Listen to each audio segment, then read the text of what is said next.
Alô, bem-vindos ao programa de Saúde e Medicina baseado em evidências do Centro Cochrane do Brasil, do Hospital São Paulo e da disciplina de Medicina baseada em evidências da Escola Paulista de Medicina da Unifesp. Como você sabe, o Centro Cochrane do Brasil tem a missão de maneira imparcial, mapear a literatura científica universal, o que funciona, o que não funciona, e esse programa está à sua disposição para responder perguntas. A Cochrane tem esse compromisso de responder para a população e para os profissionais da saúde o que funciona e o que não funciona de acordo com as melhores evidências científicas publicadas nas melhores revistas na literatura. Hoje nós temos aqui a satisfação muito grande de receber uma das maiores especialistas brasileiras na prevenção, no diagnóstico e no tratamento das hepatites. Não é? Um assunto extremamente importante, porque elas podem evoluir para cirrose, para transplante hepático, para morte, etc. E são doenças, a maioria das vezes, completamente preveníveis. Não é?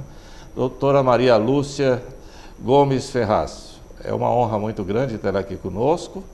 É um prazer muito grande poder levar para a população evidências daquilo que funciona e não funciona na área que você é uma grande especialista há várias décadas, né? Jovenzita, desde pequenininha, estudando hepatites e uma cientista de respeito, não é? Eu me lembro, Maria Lúcia, que você mostrou para mim o primeiro ensaio clínico de tratamento das hepatites com ribavirina, que já era muito bem feito, não é? Seja bem-vindo ao programa. Muito obrigada, é um prazer enorme estar aqui. Eu louvo essa iniciativa porque acho que é nosso papel realmente levar a informação de qualidade, não só para os profissionais de saúde, como também para a população. E você tem sido aí o capitão dessa iniciativa, então é um prazer enorme poder ter essa oportunidade hoje. Obrigado. Nós já gravamos aproximadamente 1.500 programas com essa finalidade, né, de informar a população. E esse programa é distribuído para 28 canais públicos de todo o Brasil. São Paulo, toda a região de São Paulo, interior de São Paulo, Brasília, Manaus, Belém, Campo Grande e assim por diante, no Nordeste, no Centro-Oeste brasileiros. E o Centro Cochrane, então, mantém essa atividade para criar a cultura, né, do uso da melhor ciência na tomada de decisão. E nós acreditamos que isso só poderá beneficiar de fato o país se a população souber da existência da necessidade de evidências para a solução de problemas de saúde com maior propriedade, com melhor qualidade, com menor risco, não é? Então, sem dúvida, principalmente hoje que o acesso à informação é tão fácil, né? Exatamente. E muitas vezes fica difícil triar a informação de qualidade daquilo que não representa a evidência, né? Tem uma frase do T.S. Eliot, né, que diz: ó Deus, onde está o conhecimento que eu perdi em meio a tanta informação? Então, para você que está nos assistindo, a doutora Maria Lúcia aqui, ela está há 40 anos pesquisando as hepatites, procurando, separando o joio do trigo daquele conhecimento que pode ser útil a você, não é? Então, mesmo que você não tenha hepatite, mas pode ter alguém na família, um conhecido, ou pode aprender como evitar a doença, como deve ser a vacinação e como deve ser o tratamento. Está mudando, o governo agora está tratando as formas mais modernas, está fornecendo medicamentos, os mais modernos e eficientes, não basta ser moderno, para tratamento e cura das hepatites.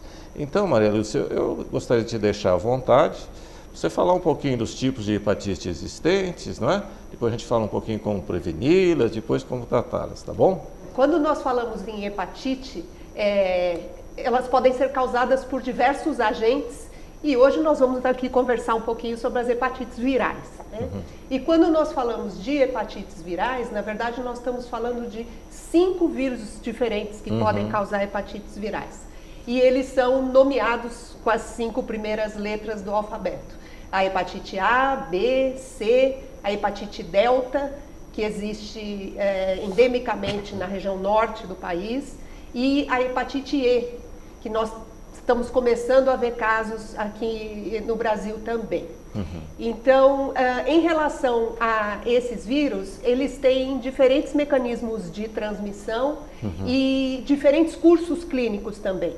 Perfeito. Há hepatites que são menos graves e se resolvem espontaneamente num curto período de tempo, mas há as hepatites que, como você mencionou, podem levar o paciente à cirrose, às complicações da cirrose, ao câncer de fígado, ao transplante e, eventualmente, à morte em consequência então, da é preciso infecção. prevenir bem e Sem tratar dúvida. bem, não é? Sem dúvida. Então, você falou de uma das mais leves, a hepatite A, não é? Isso. Que acaba curando sozinho quando não dá uma necrose Uma necrose aguda. maciça na fase aguda, né? O que acontece, mas é um percentual muito pequeno, menos de 1% dos casos.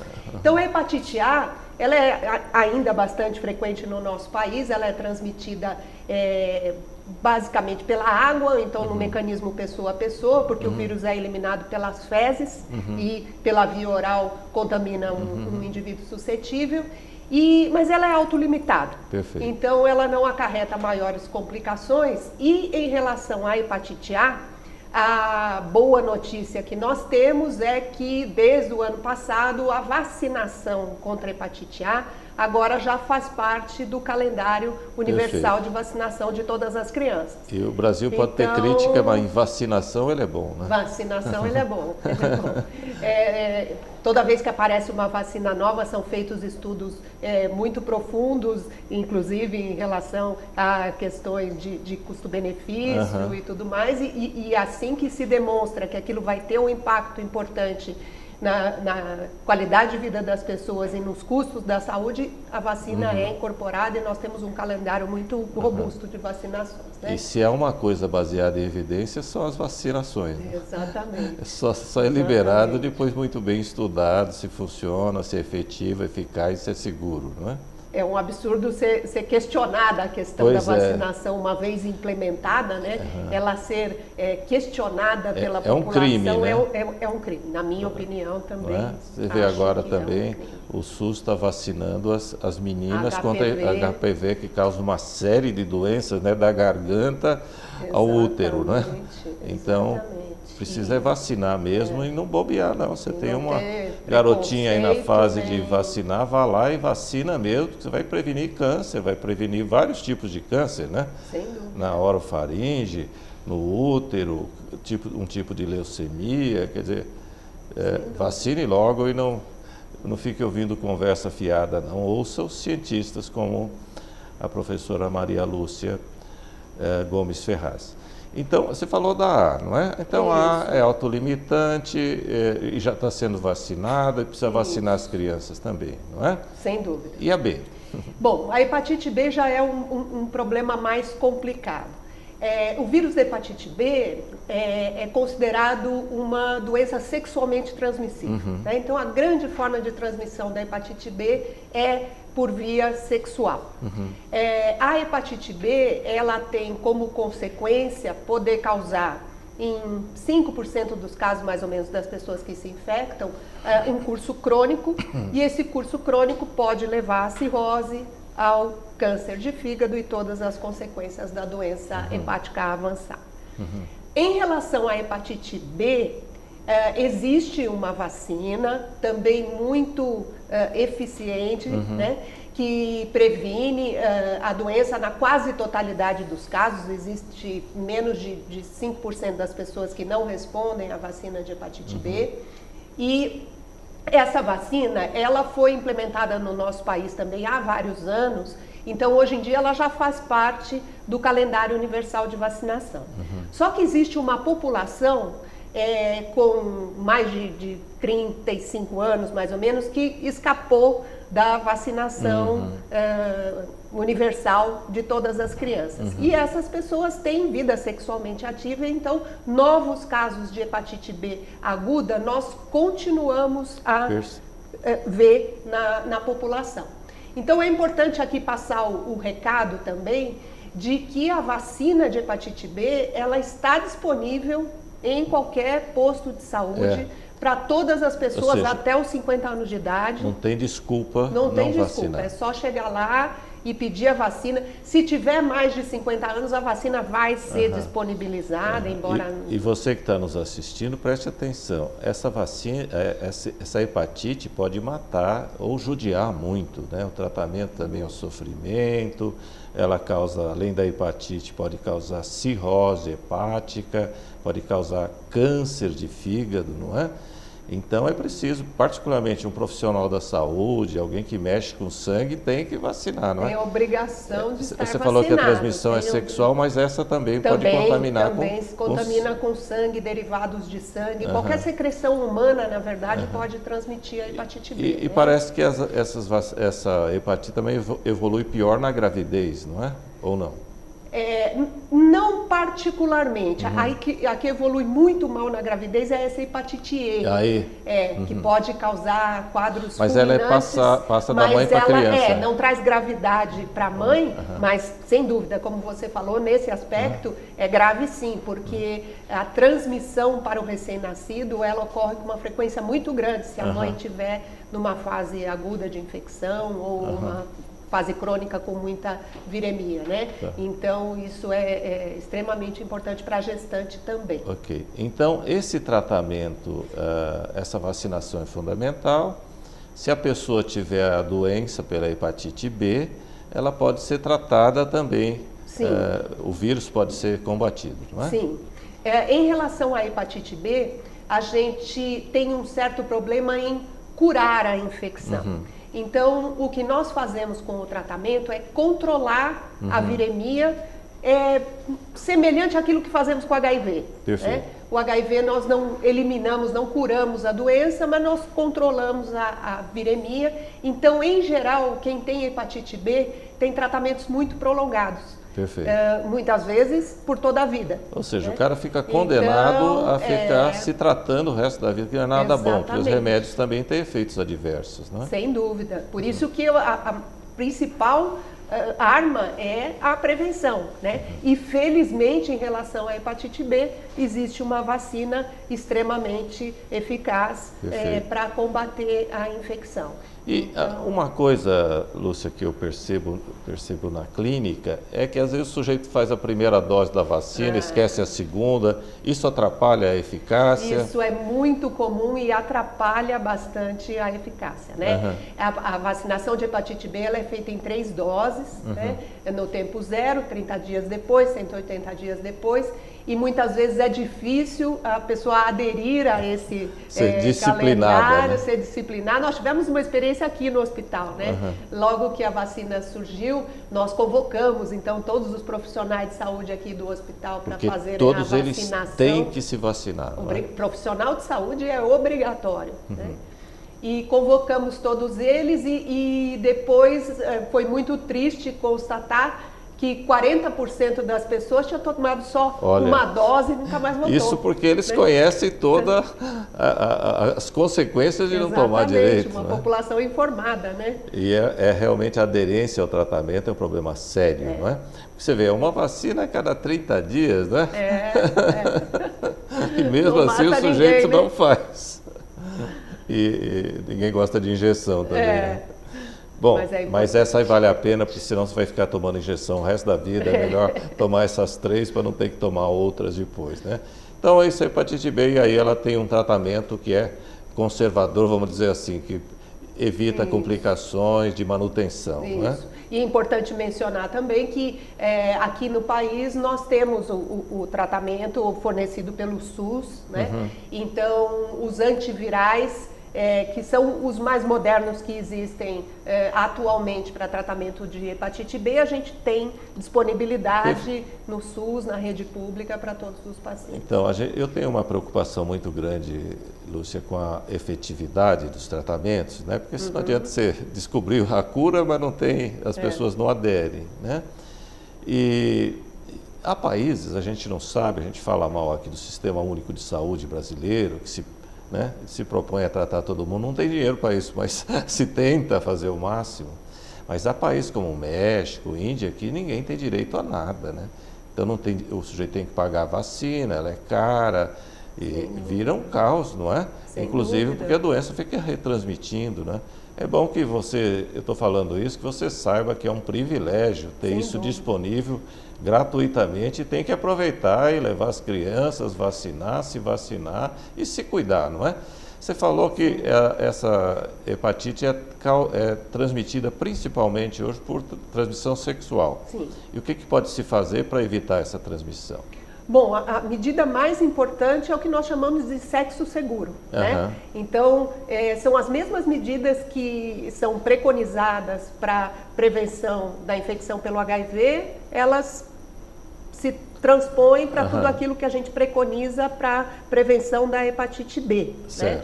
Então, o uso de preservativo, embora no caso da hepatite B, se as pessoas estiverem vacinadas, nem precisam ter esta preocupação, terão esta preocupação para outras doenças sexualmente transmissíveis, né? Mas se estiverem vacinadas, já fica com uma preocupação a menos. Né? Muito bom. E na gestação, trata a mãe que está com hepatite para não passar para a criança também? Se o diagnóstico é feito de uma hepatite crônica, com viremia muito elevada na mãe que está no terceiro trimestre da gestação, o que pode ser feito é um tratamento antiviral para que essa mãe reduza a sua carga viral e, com isso, não transmita a infecção para o recém-nascido. No recém-nascido, por outro lado, a gente também toma medidas preventivas, né? E essas medidas são de duas naturezas. A vacinação, então assim que a criança nasce, ela já recebe a primeira dose de vacina nas primeiras 48 horas, mas recebe também a gama-globulina hiperimune para hepatite B. Perfeito. Então ela já recebe o anticorpo pronto para combater aquela eventual transmissão. E praticamente você evita uma maldição para a vida daquela criança que está nascendo, né? Isso é vital. E lembrar também, Lúcia, que essa hepatite é transmitida por agulhas, né? E heroína, cocaína na veia, não é? Sem dúvida. E que está graçando, não é? E que põe em risco toda a população brasileira, não é? E mundial. Atualmente, os Estados Unidos há uma epidemia na classe média de uso de heroína. Não é? E aí vem hepatite B, hepatite C, etc. e tal. Lembrar que os nossos ministros do Supremo Tribunal de Justiça, né, estão lá em via de liberar as drogas, né? Então, liberar hepatite B, hepatite C, endocardite bacteriana. É bom que eles ouçam alguns médicos, né? Para não fazer tamanha aberração judicial de liberar o uso de drogas, né? Não é? Porque é uma questão de saúde, é uma questão de segurança de uma nação, do futuro das crianças, não tem nada de moralismo nisso, é uma questão técnica, não é? E uma população muito difícil de você implementar as medidas profiláticas, exatamente, né? Até vacinação, tratamento, é sempre uma população difícil de controlar a infecção, então acaba sendo um foco de disseminação, né? Exatamente. Isso me preocupa muito, Lúcia, porque as evidências, nós temos pesquisado isso repetidamente, as evidências do uso da maconha no adolescente causam lesões no cérebro, né? No tálamo, nas conexões neuronais que estão se formando, e o sujeito fica faltando para porções do computador cerebral dele, depois ele nunca mais vai ser autossuficiente. E o passo seguinte é pegar droga mais pesada, ele vai tentar outras emoções, né? Ele perde a capacidade de ser feliz construindo uma carreira, por exemplo, conhecimento, e vai por esse mundo, né?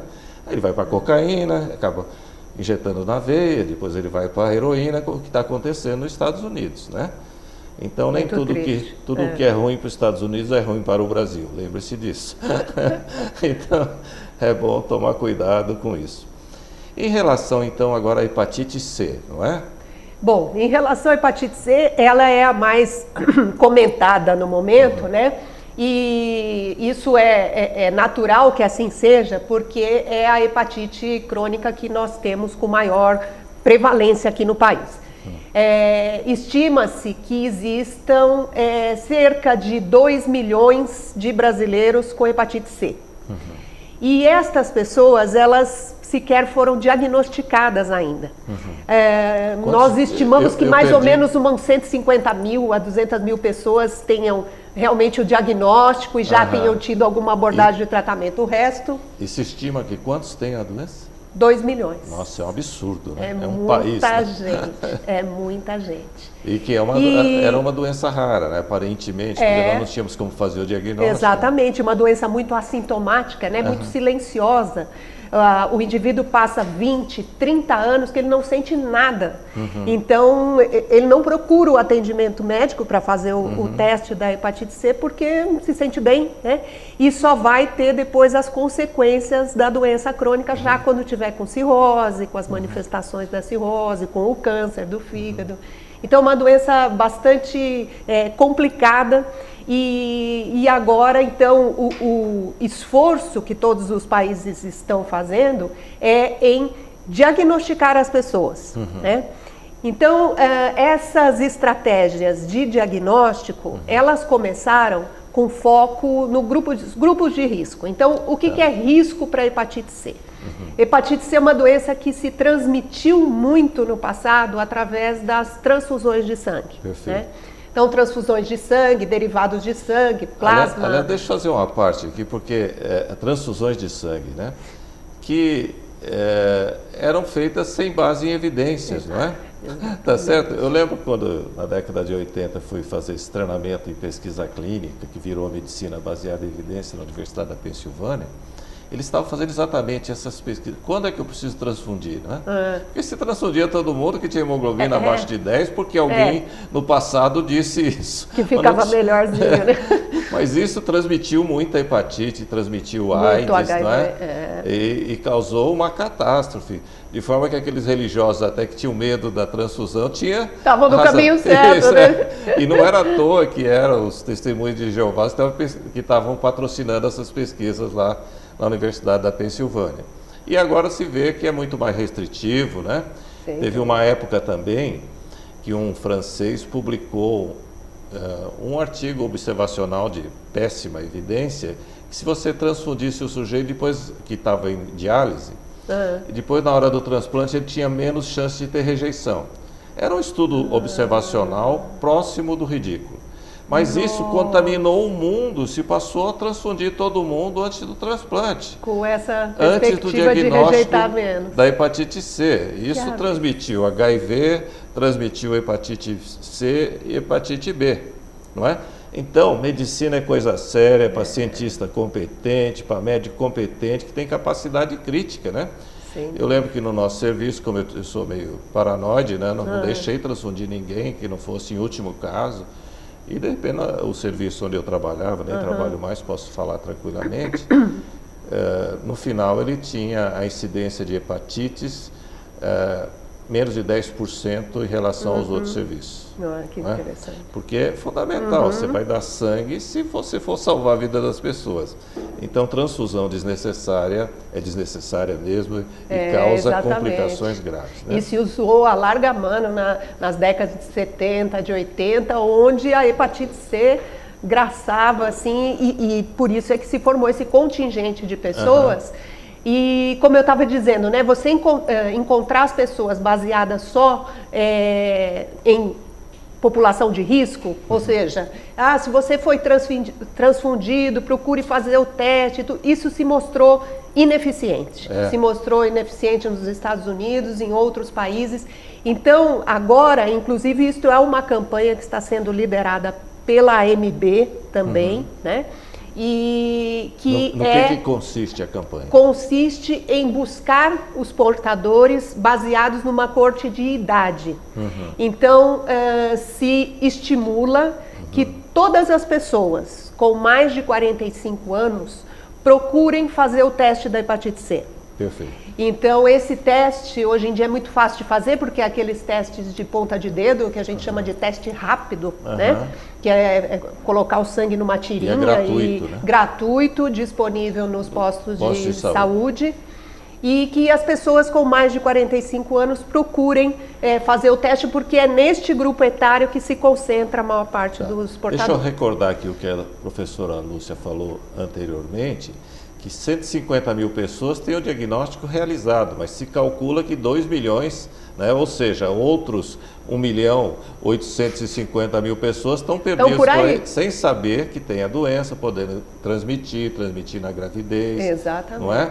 Então tem que tomar muito cuidado e fazer o exame mesmo. Então repete, então, quem que deve fazer o exame no posto de saúde agora para ver se tem hepatite C? Então, todas as pessoas com mais de 45 anos, homens, mulheres, independentemente de terem recebido transfusão, porque existem muitos outros antecedentes que podem ter transmitido. Essas pessoas faziam injeção com agulha de vidro. Eu lembro na minha casa, meu pai fervendo seringa de vidro em casa para tomar injeção. Eu, quando criança, não tinha medo da gripe, mas tinha medo das injeções. Das injeções, né? Na farmácia. Ferviam com álcool, né? E mandava bala e Deus me protegeu. Então tem muitas outras formas de transmissão, né?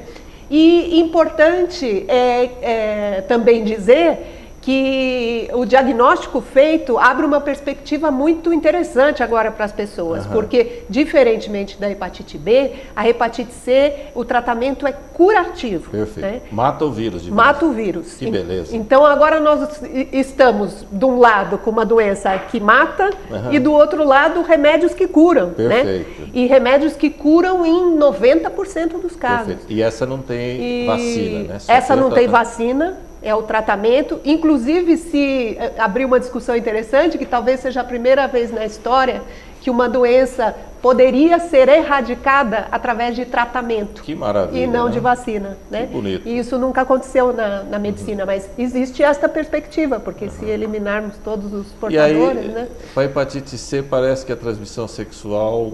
É pouco importante. É pouco importante. Ela acontece, existem casos... O problema casos, mesmo é agulha, é uso de drogas, uso de transfusão, exposição parenteral, às vezes grandes cirurgias e grandes exposições e parenterais. Ela pode levar ao câncer e também a cirrose. A cirrose. Né? Hoje em dia é a primeira causa de transplante de fígado no mundo inteiro. Perfeito. E aqui no Hospital São Paulo não é diferente. A maior parte dos casos transplantados de fígado são em decorrência da hepatite C. É uma coisa complexa, dolorosa, triste, difícil, não é? É um caminho muito ruim isso aí. Não é? Então evite transfusões, não põe agulha na sua veia, porque você põe a realidade brasileira lá dentro do seu corpo, você entendeu? É meio complicado, não é? É isso mesmo. Então, é preciso também que profissionais da saúde tenham todo o cuidado, né? Toda a asepsia. Sem dúvida. Nas limpezas, isso, né? Os cuidados de precaução universal, né? Todo o cuidado com sangue, dejetos de sangue e esse mais. Vírus morre um pouquinho mais fácil que o da hepatite B, Esse morre um pouquinho mais fácil e se a pessoa se contamina, por exemplo, um cirurgião estava operando uma pessoa com hepatite C e se espeta, você pode, caso ele tenha se contaminado, tenha o RNA, fazer um tratamento na fase aguda. E com isso você previne a infecção. Perfeito. Então, Lúcia, isso é muito importante e eu gostaria que você falasse alguma coisa, porque agora o SUS, né, tem um tratamento caro, chega a quase R$25 mil, né? Isso. Mas o governo brasileiro optou por tratar essas pessoas, porque, como você diz, ela cura, né? O tratamento é curativo. O que a pessoa faz se tem a doença e quer se tratar? Então, a pessoa deve procurar centros de referência de tratamento de hepatite. Nós temos vários aqui em São Paulo, capital de São Paulo, vários no estado de São Paulo, pelo Brasil todo, onde estão sendo disponibilizados estes tratamentos, que são tratamentos altamente efetivos, são baseados em combinação de drogas. O governo brasileiro fez uma negociação excepcional para conseguir colocar esses tratamentos de altíssimo custo na rede pública para toda a população. Importante mencionar que o Brasil é o único país que está fazendo isso. Perfeito. Distribuindo esse tratamento para toda a população. Né? Na Inglaterra não é assim, no Canadá não é assim, em nenhum outro lugar onde a medicina é socializada não é assim. O que é bem feito. Sem dúvida. Até o próximo programa nesse mesmo canal, na próxima semana, no mesmo dia, no mesmo horário. Até lá, muito obrigado.